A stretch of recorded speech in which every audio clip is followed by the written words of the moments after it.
We are back for another segment with Ask Dr. Steve. And my name is Dan Mucci. I'm the Mission Advancement Director here at Child and Adolescent Behavioral Health. Today, we are examining a timely topic, seniors playing their final season and preparing for their final game, whether it's at the high school level or the collegiate level. And Dr. Steve, as we all know, is a former athlete, high school and collegiate, so he's got lots of experience and is familiar with this topic, as he is with most of our other topics. So we're going to let Steve break this topic down, as always, for our coaches, our parents, and our athletes. Let's transition to the athletic side of things a little bit. So as an athlete, you're going to relate probably to some of this a little bit more than maybe the coaching side of things. You've worked many years to get to this point, your senior season. What emotions kind of go through an athlete's mind when they're playing with their buddies for the last Yeah, season? yeah. It's there's a range. Obviously some athletes can still just kind of be in denial, right? That they don't really recognize that this is the last game. Nor do they really understand kind of, I keep using the word gravitas, but it's very applicable here. The gravitas of this is the last time that you're going to be playing a sport potentially in high school with your high school friends. And it's super unique because these are kids that you often grew up with as a very young age, went to kindergarten with. So, and you will never have that again, at the collegiate level, certainly at the professional level. So I don't think the kids really understand just how kind of cool and interesting and important that is. So a little bit of denial. There can also be some nostalgia. Maybe they do recognize it and they do recognize and reflect on it, and it hits them really hard. For other individuals, they could care less, honestly. Like all right, hey, the season's done. I can go off and do something else. Some kids are very, very sad about it. Some people are very thankful for their experience. Other individuals look at it as, okay, did that. It's a stepping stone off to what I ultimately wanted to do, which is play in college. So I think there's a whole range of this. So if you're an athlete and you're experiencing some of these things and you're looking to the locker next to you and you see somebody very much crying or emoting, or you see another kid who doesn't seem to care, and you see yourself and you're like, wow, I'm kind of in between all of it is totally okay because each person is on their particular journey. So there is a sense of camaraderie and connection with teammates and coaches, but other individual seasons don't always go that well. And their experience with athletics was not a positive experience. And sometimes they're just ready to get out of there too. Right. So the senior athletes being recruited, sometimes especially, maybe this happens more in football than other sports, gets recruited during the season. How does the athlete maintain his focus and balance on the season, as well as maintaining what's going on after practice with college coaches calling and then visiting places on the weekend and some other activities that go with that? Yes. Well, at the end of the day, if if you can play, they will find you, right? Um, so a lot of the pressure that I think some athletes can put on themselves about wanting to go to the next level can be reduced by recognizing, the only thing that I can really control and influence is just how I show up in play on any given contest. And then the recruiting will kind of take care of the rest of it.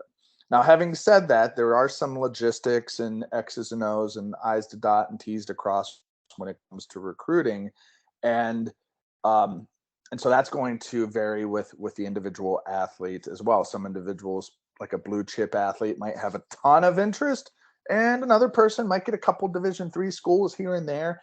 Nonetheless, both are exciting. Both are worthy of celebration.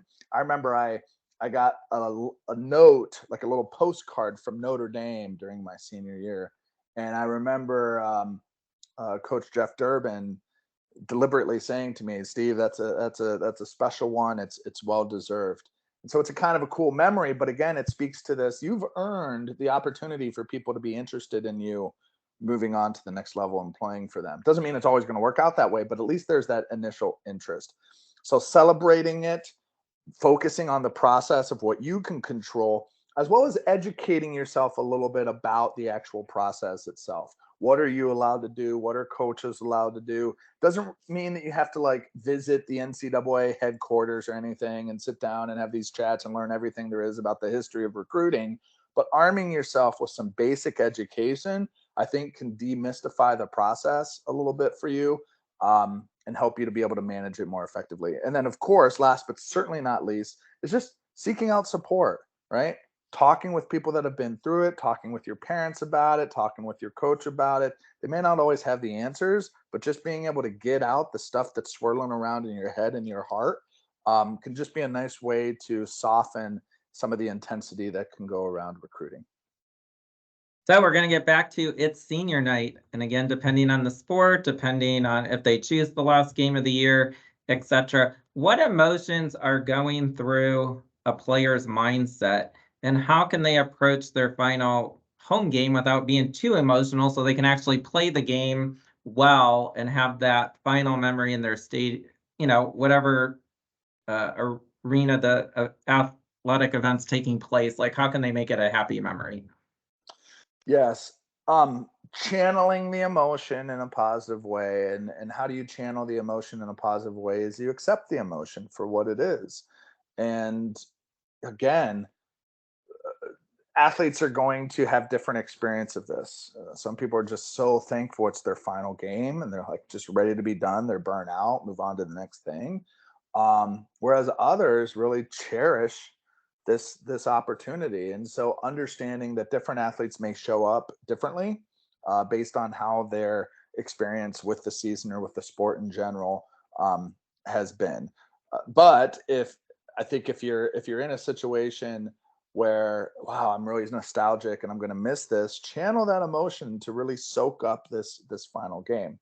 Now, what I also find is a lot of folks, once they get into the game itself, the emotions of the senior night kind of wash away. Um, you see that in a lot of athletes in their final match or their final game. Once they get into it, they're into it, and then afterwards is where a lot of the tears and the reflection can happen. So I would offer that same advice to the athletes there too. Yeah, one of the things I told my own kids for their final high school game was just take a minute to like soak it all in, whether that's before the game or when the game ended. Just kind of stand there an extra 10 seconds and just kind of look around and soak it in, feel what you want to feel, and then you can kind of move on with the rest of the evening.